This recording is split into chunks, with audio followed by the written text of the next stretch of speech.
sports anchor Kirk Nawrotzky from the Alabama Sports Network.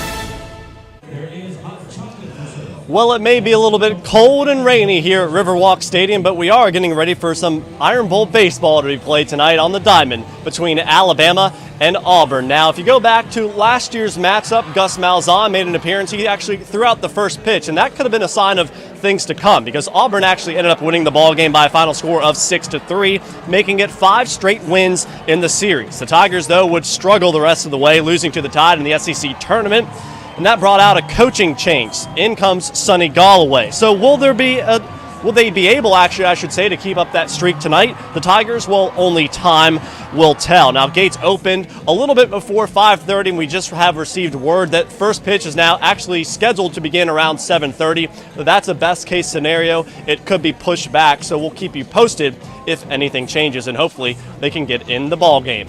Now moving now to the football field, it was a busy day up in Auburn on the Plains as NFL scouts flocked to see some future NFL draftees. That's right, it was pro day over on the Plains, and scouts were all over the place. Every single NFL team was actually represented. This is a huge opportunity for players to make a name for themselves, specifically the ones who were not invited to the combine. D Ford, well, he ran an unofficial 4.5340.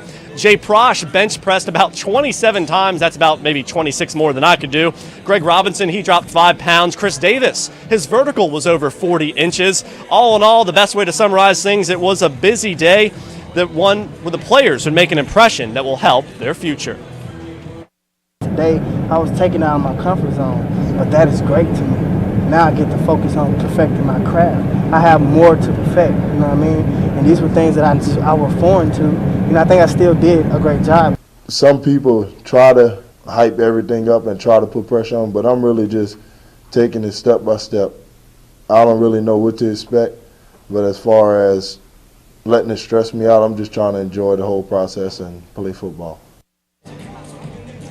Over at Alabama State, the scouts also showed up to see the Hornets take the field. Isaiah Crowell is the main guy that everybody's looking at. Jamel Johnson, though, he's a wideout. He's got the size for the NFL. With a great history of Hornets making it to the pros, that trend is, of course, expected to continue. Now, sticking with Alabama State, earlier in the day, the Hornets took to the field as they held their first day of spring practice. The university actually also announced today that the Turkey Day Classic will be moved to the Saturday before Thanksgiving. We'll have more on that later. It will be against Stillman. Now, of course, with a changeover from last year, though, plenty of spots are up for grabs on this year's Hornets team. Reggie Barlow is hoping his guys make the most of their 15 spring practices. But all in all, everybody is pleased with the effort on the first day of camp. I really enjoyed the energy. Although it was a little chilly out here, everybody was able to fight through that, and I was really excited about being out here. So, good day. Everybody been working hard in the off season as far as, you know, knowing their assignment, watching film and things like that. So right now we're moving forward. We haven't taken a step back or anything like that. You know, like you said, we hit the ground and we're running. Alabama basketball is back on the road tonight, taking on a Kentucky Wildcats squad that has actually lost 2 straight games. With only a couple more contests before the conference tournament begins, the Tide could actually make a huge statement tonight with a win on the road inside Rupp Arena. Tip-offs at 8 o'clock.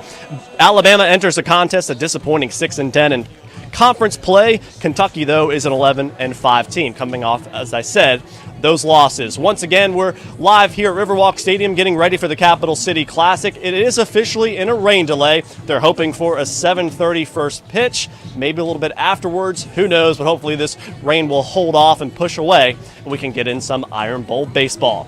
In downtown Montgomery, I'm Kirk Nawrotzky. Glenn and Stephanie, let's go back to you in the studio. All right, let's hope